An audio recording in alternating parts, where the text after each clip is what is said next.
Hello and welcome. Welcome to Everything is Energy and welcome to the full moon in Pisces, which is also a lunar eclipse. It's not just a lunar eclipse, it's a total lunar eclipse. The full moon is exact on September 7th at 11:09 a.m. Pacific time. The eclipse happens all around that time. It's actually a pretty long eclipse. It's 5 hours long. And while it's not visible in North America, it is visible in Europe, in Africa, in Australia, and parts of Asia. And so this full moon, this total lunar eclipse, is the first of a series of 2 eclipses that comprises eclipse season this year. And this lunar eclipse, lunar eclipses are often associated with completion, with release, or with some kind of a culmination of events. They bring our attention to things that have reached some kind of a critical point, and something is ready to be illuminated in our lives. And so the energies surrounding lunar eclipses in general is a little bit more passive compared to what's coming with the solar eclipse.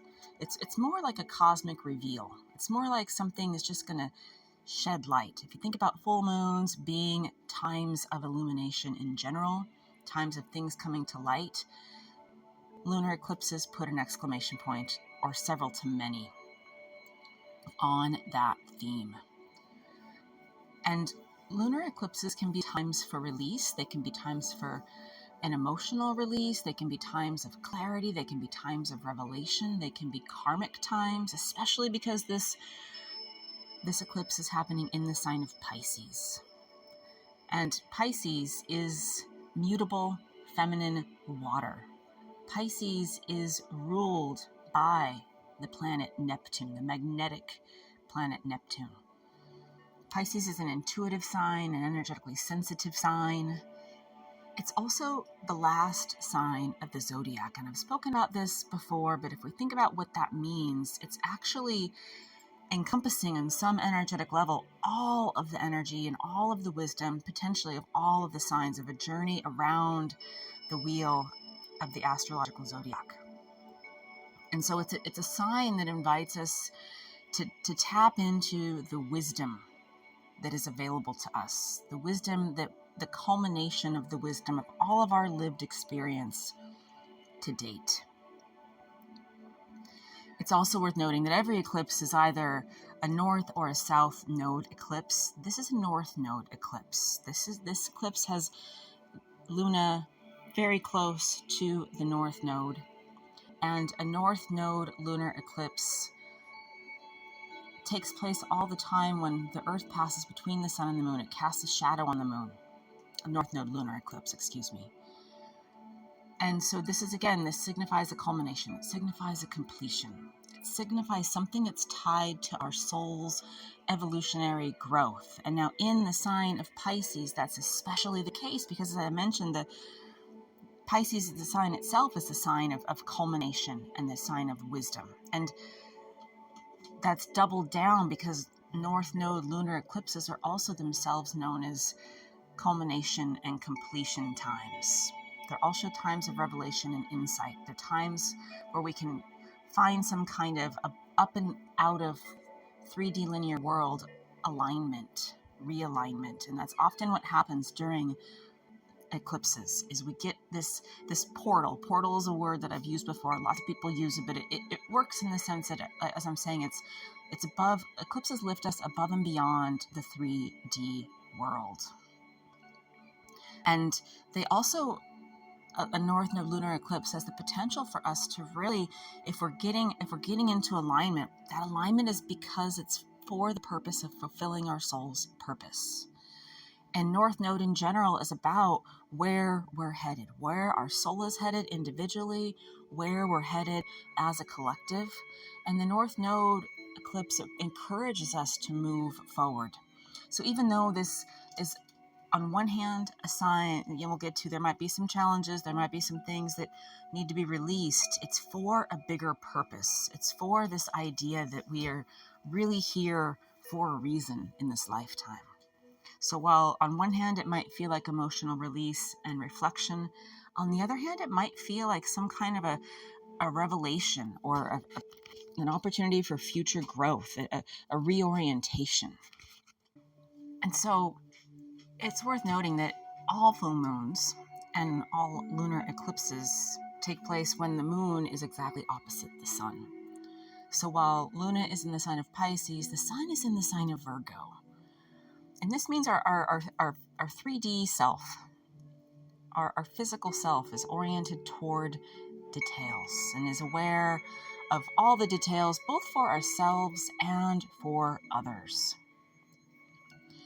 Virgo is a sign that it's associated with health and well-being. And so this really means it's going to be providing us an opportunity to reorient ourselves so that part of our life purpose is to be in these physical bodies.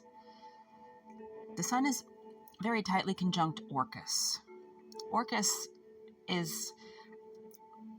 can go two ways, actually. It depends on how we have dealt with energies thus far, how connected we are to the energies that are present.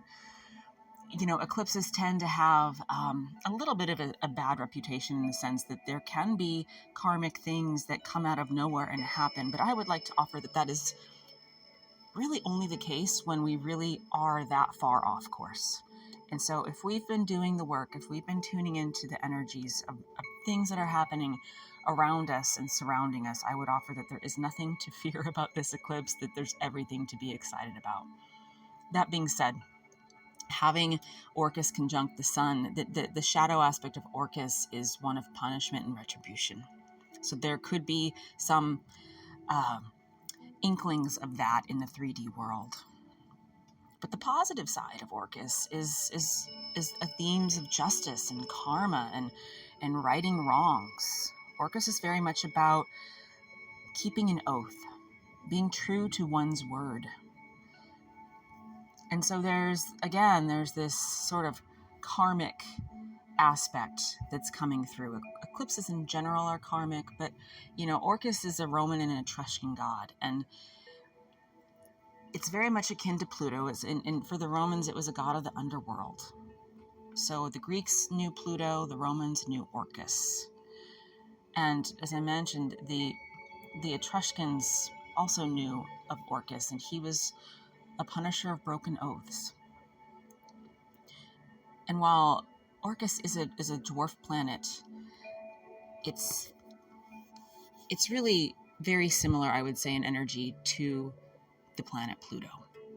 So if we think about the sun conjoined Orcus, there's this theme of karma in the 3D world.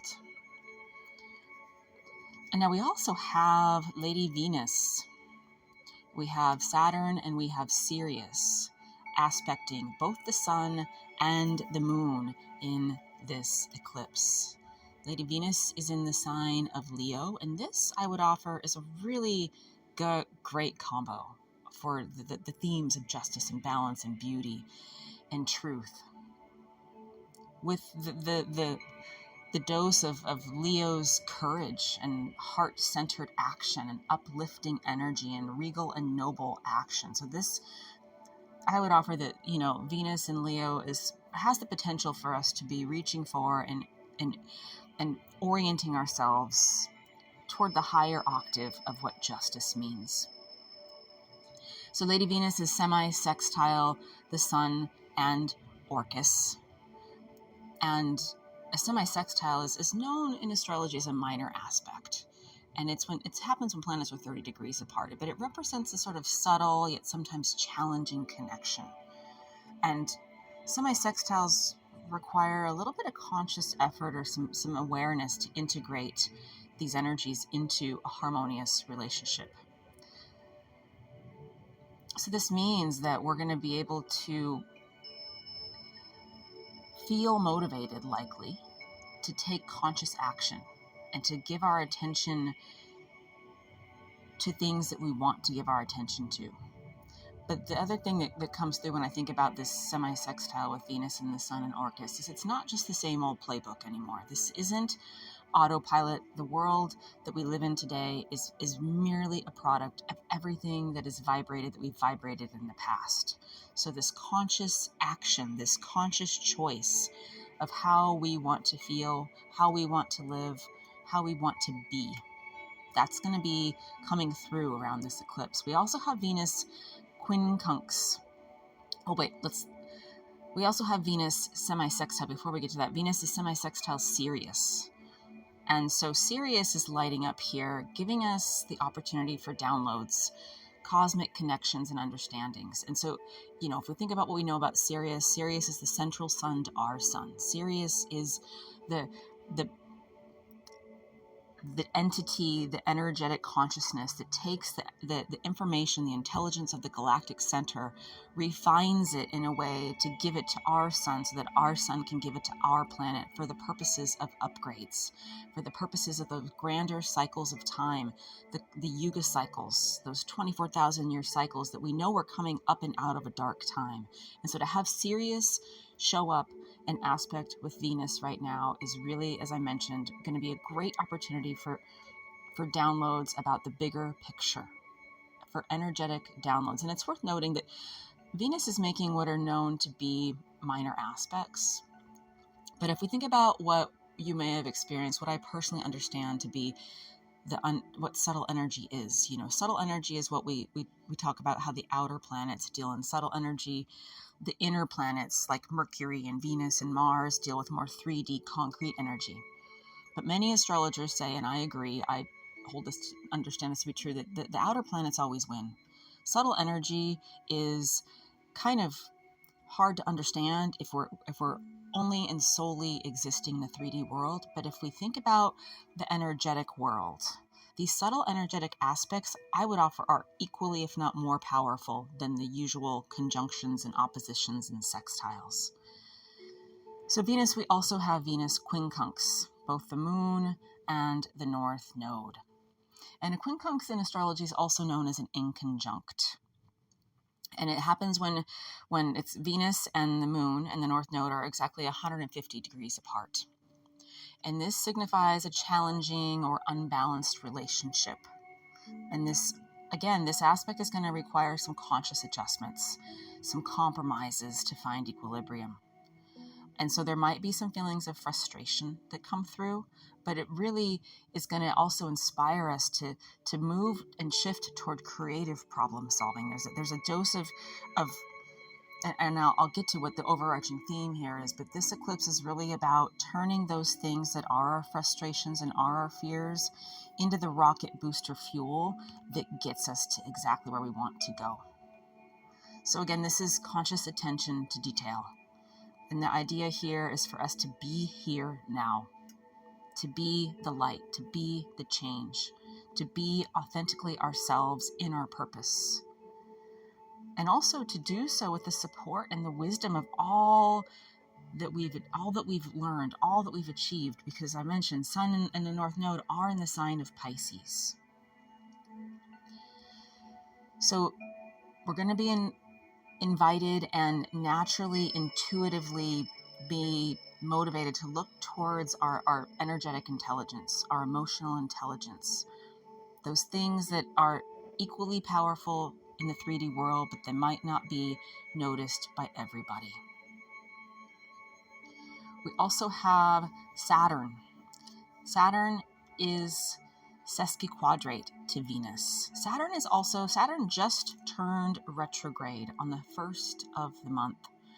And Saturn is now moving backwards. And it's worth noting that, we've had this major sort of shift this year where all the outer planets change signs.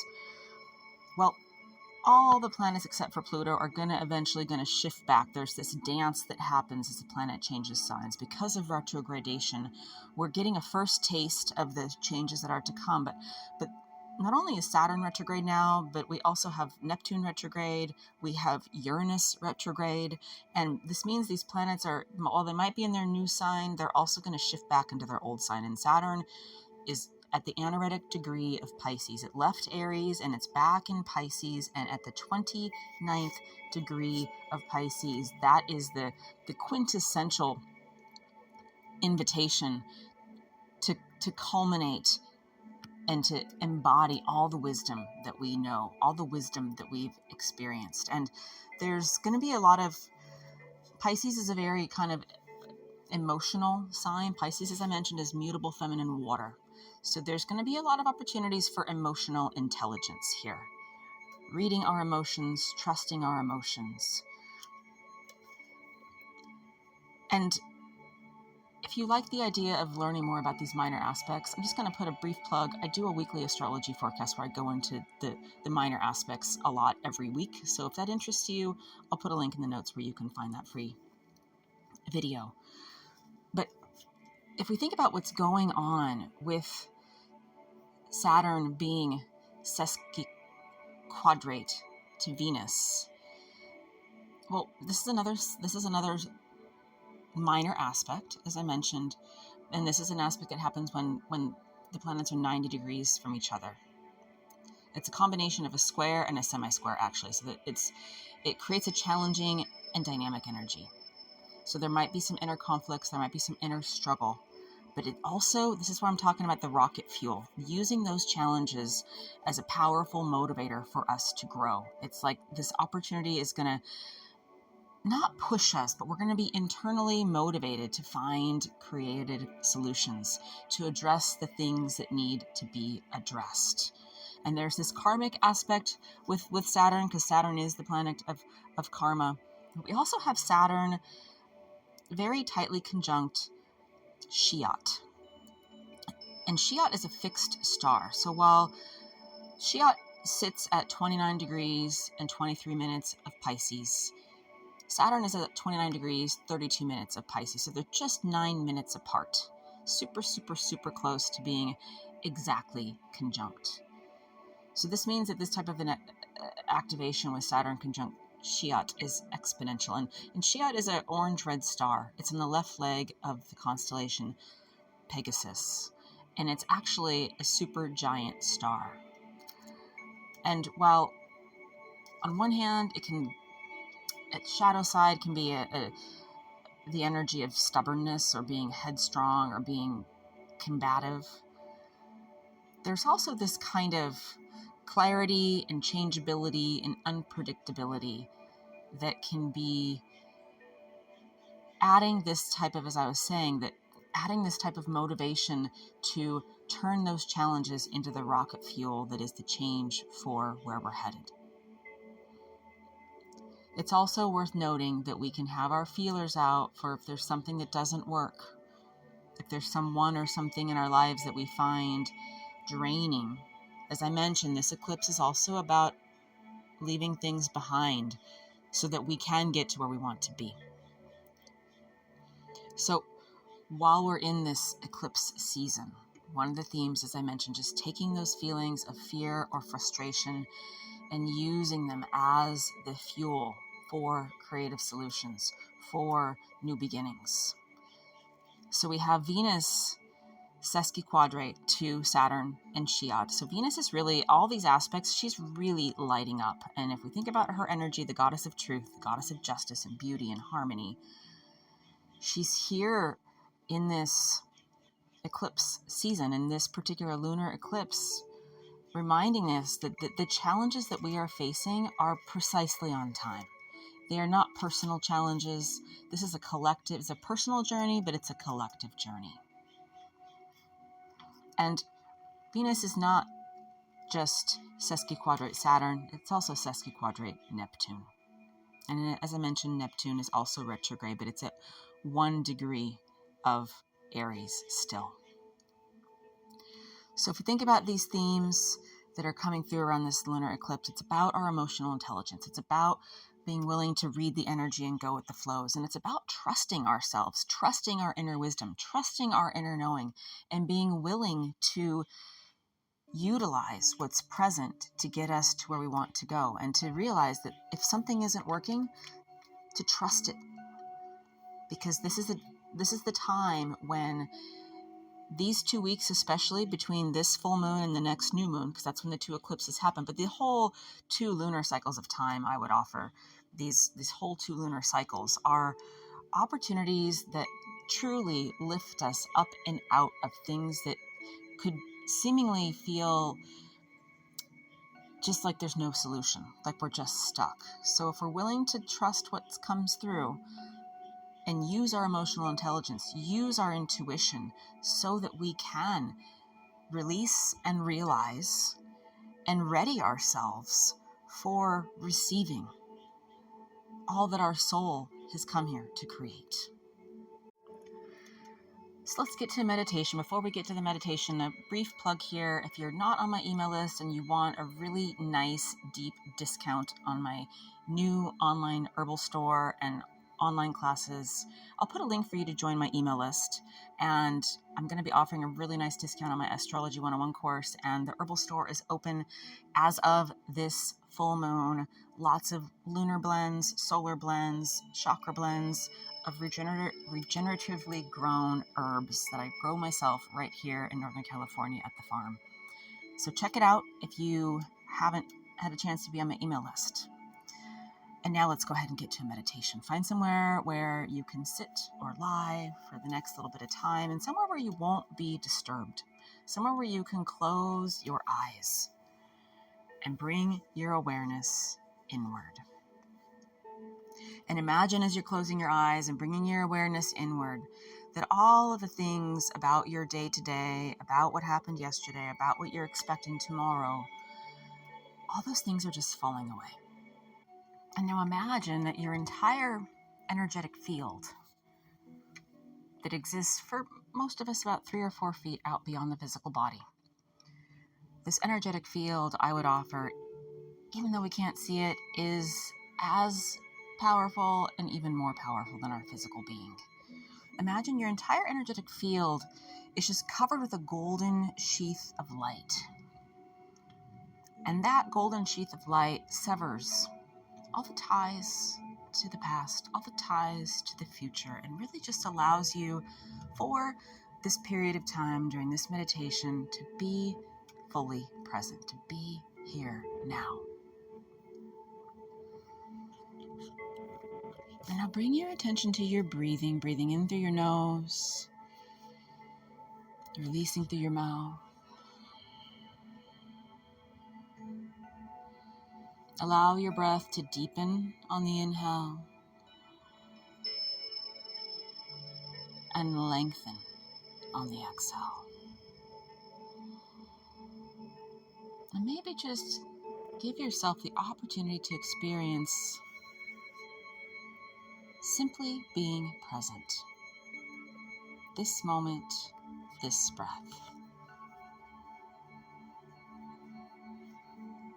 And now, no matter when you are practicing this meditation, whether it's exactly in sync with the eclipse or before or after, I invite you to travel with me. Take a journey outside at night in the desert. You're outside at night. There's no city lights. The sky is super dark and the stars are super bright and the full moon is up above you. And you're seated on the earth. Notice how the ground feels, if it's still got some of the heat from the day, whether there's soft sand or hard clay. Maybe notice also around you what type of scrub or brush or cactus is present, what the horizon looks like. Because Luna is so full and bright, you can see everything as if there's daylight out. And you're looking up at the moon and you're connecting with the moon and you're just simply here with yourself now. And as you turn your gaze inward to your emotional, intuitive, energetic being, notice what is present. Notice all of it for this moment in time. If there's anything that just warms your heart and warms your soul and you're feeling presently just overjoyed, notice that. And if there's anything that's draining you, anything that's heavy on your heart, anything that's frustrating you, notice that as well.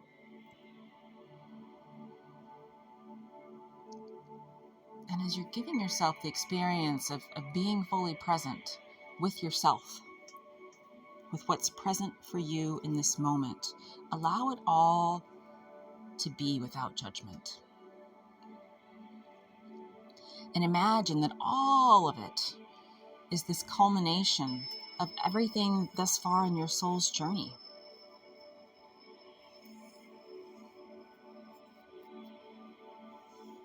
And as you're looking up at the moon, the eclipse is beginning. We're going to speed up this eclipse because I mentioned it takes 5 hours. But imagine you can start to see the shadow of the earth start to cross over the moon. And so the sky begins to get a little bit darker.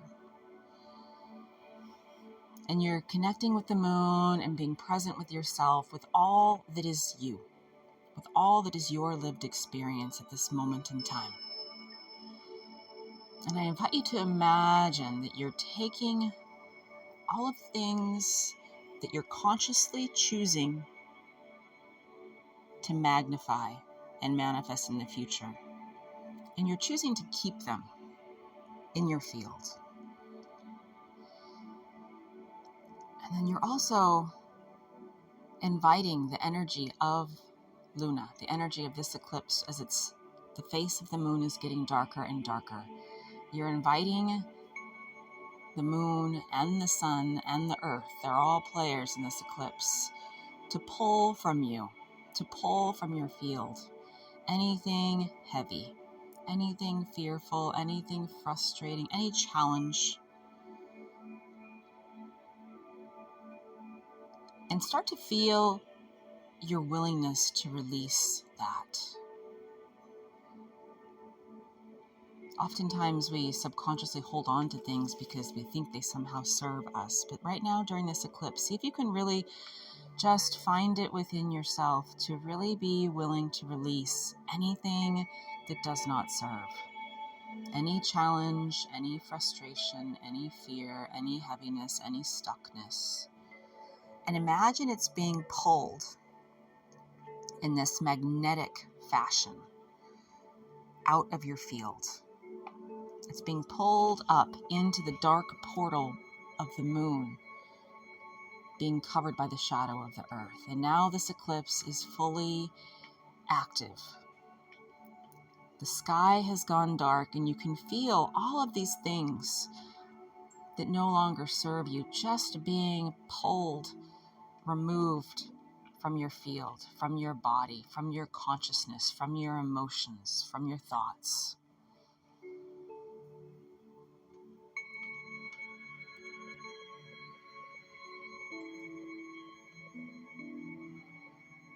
And as this is happening, take a nice deep breath in now and breathe in the stillness and the calm and the coolness of the night desert air. Take in the now moment, and as you exhale, let that exhale also be a release. As you're sitting now under a dark moon. Nothing to do but simply to breathe and to be present and to allow the energies, the portal that is the eclipse, to be with this activation, to be present with these energies. And now imagine as this heavy or this stuck or this fearful energy is leaving you, all those things that you've consciously chosen that you value and you want to manifest more of, they're sort of expanding in your field, expanding in your body. That light is naturally now has more space to expand within you. And this is already you. These are things that you've already chosen, things that you've already imagined and felt and created and are continuing to create. Now as that fear and that frustration is leaving you, is being magnetically pulled out of you, the light that is you, your consciousness is expanding.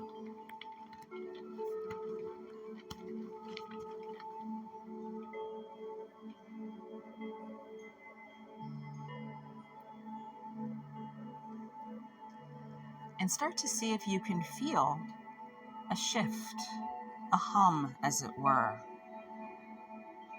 a new, lighter vibration that is you. And now the eclipse is coming out of its apex, and the Earth's shadow is starting to move, continuing to move across the face of the moon, and the light of the moon is coming back. And imagine as the shadow is leaving the face of the moon, it's still pulling out of you anything that does not serve. And see if you can just spend a few more moments here. Feel your willingness to release, your willingness to let go, your willingness to be in the flow.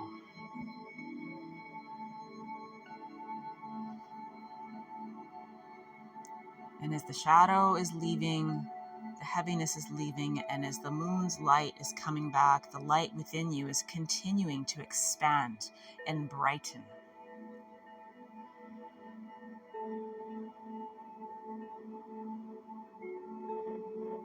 And as the moon is now fully illuminated, lift your heart, lift your third eye, connect with the light of the moon, the light of this full moon. And notice if there's any other realizations or experiences that are coming through for you right now as you are consciously choosing to expand the light and the love and all of the things that you want to have in your life and in this world, and all the things that you want to create.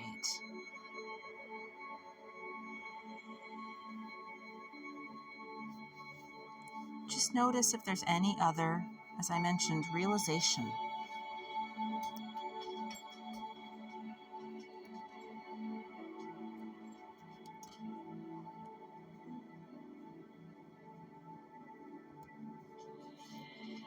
And see if you can start to feel the difference in your field. Maybe even the difference in your physical body and the way your heart's beating and the way you're breathing.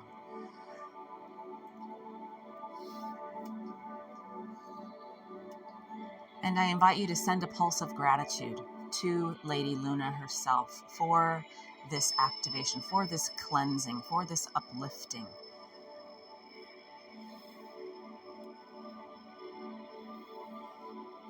A pulse of gratitude, and also notice how you're feeling now. See if you can feel that you can trust the light of the moon to guide you during this eclipse season and throughout the rest of this year.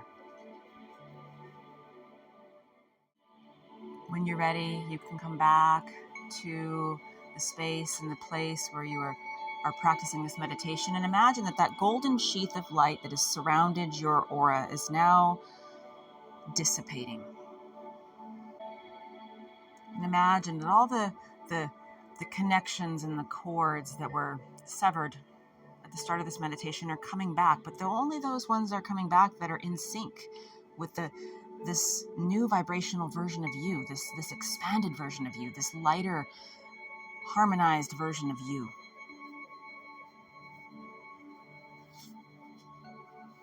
And I invite you to notice as you go about your day and maybe the week ahead. You can revisit this meditation if you'd like, but notice if there are realizations that you have about connections, about things that do and don't serve.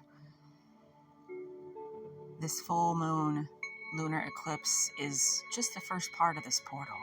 And this is the first step in a multi-step process, but this is about realizations for what serves and what's ready to go. Have a blessed full moon. I will put a link to my weekly astrology forecast. I'll also put a link to the September astrology forecast, because that also includes the topic of this eclipse. And I'll put a link to my email list in case you want to check out my online herbal store. Bright blessings and so much love.